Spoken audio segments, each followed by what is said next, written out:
My fellow Americans, today our armed forces joined our NATO allies in airstrikes against Serbian forces responsible for the brutality in Kosovo. We have acted with resolve for several reasons.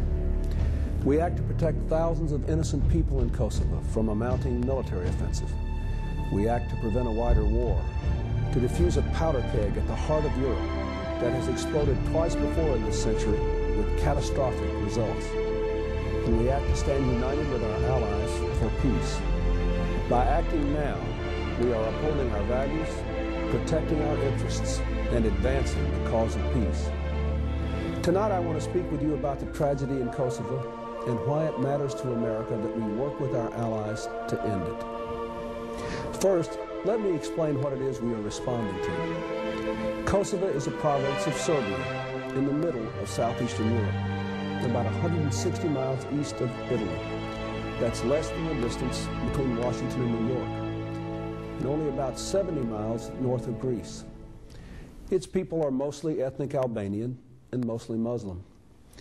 In 1989, Serbia's leader, Slobodan Milosevic, the same leader who started the wars in Bosnia and Croatia and moved against Slovenia in the last decade, stripped Kosovo of the constitutional autonomy its people enjoyed, thus denying them their right to speak their language, run their schools, shape their daily lives. For years, Kosovars struggled peacefully to get their rights back. When President Milosevic sent his troops and police to crush them, the struggle grew violent. Last fall, our diplomacy, backed by the threat of force from our NATO alliance, stopped the fighting for a while and rescued tens of thousands of people from freezing and starvation in the hills where they had fled to save their lives. And last month, with our allies and Russia, we proposed a peace agreement to end the fighting for good. The Kosovar leaders signed that agreement last week. Even though it does not give them all they want, even though their people were still being savaged, they saw that a just peace is better than a long and unwinnable war.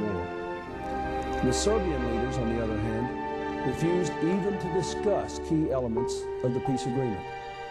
As the Kosovars were saying yes to peace, Serbia stationed 40,000 troops in and around Kosovo in preparation for a major offensive and in clear violation of the commitments they had made. Now they've started moving from village to village, shelling civilians and torching their houses. We've seen innocent people taken from their homes, forced to kneel in the dirt and sprayed with bullets. Kosovar men dragged from their families, fathers and sons together, lined up, and shot in cold blood. This is not war in the traditional sense.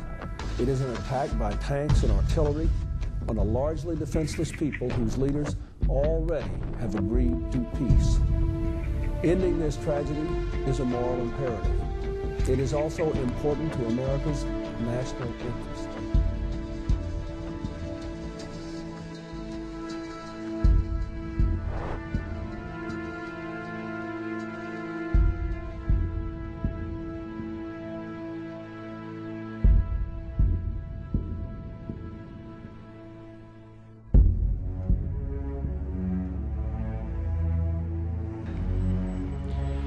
Lufta është mjeti I fundit I cili duhet ta shfrytëzon njeriu për të fituar lirinë e vet. Të gjitha luftat janë të vështira të cilat sjellin dhimbje dhe pasojë për njerëz, sepse atë mund të bëjë tafet më të jopin tafet e vet, por një gjë është e mirë lufta sepse funi I luftës sjell lirinë për popullin, për ata të cilët fillojnë luftën.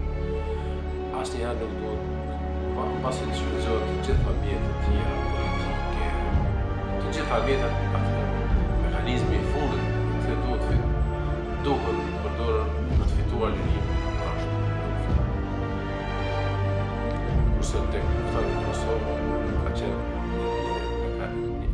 një metodë e fundit të cilën populli s'ka pasur rrugë tjetër zgjedhjes për vetëm me autoluftën, sepse ka shfrytzuar të gjitha mjetet tjera si dialogi, si durimi, si gjitha mekanizmat e kombit, asnjë mekanizëm pa e përdorur, pa shteti serb do të shpindur që ky popull të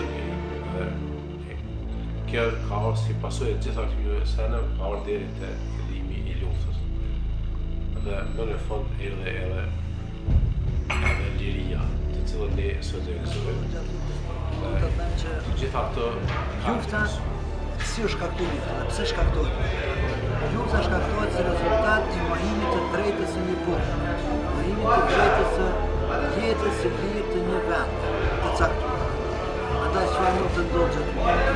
Në momentin kur I mohohet e drejta, një popull për të jetuar në bazat e veçëverisë së vet apo të drejtës së vet, ndodh diçka e pakëndshme për atë. Gjatë luftës kemi mohim I të drejtës. Mohim I jetës së një njeriu apo një populli të caktuar vetëm e vetëm për të plotësuar orëksit apo dëshirat e një populli. Lufta andaj këtë presë lufta si janë gjakderdhje me të gjitha, vrasje, merren dhe shkatërrim. Lufta në çdo moment si vetëm dëm dhe asnjëherë dobim. Andaj, si e ti, dikon aspektet ndoshta më negative të njerëzve për me për me kriju një të armë momentale, për me dajtë, sepse humë shpresa e jetesës, humë shpresa e një jetën e të mirë për një realizimin. Sepse vetë lufta krijon mohim që ata merren. Si rezultati I saj ndikon në efekt negativ tek njerëzit.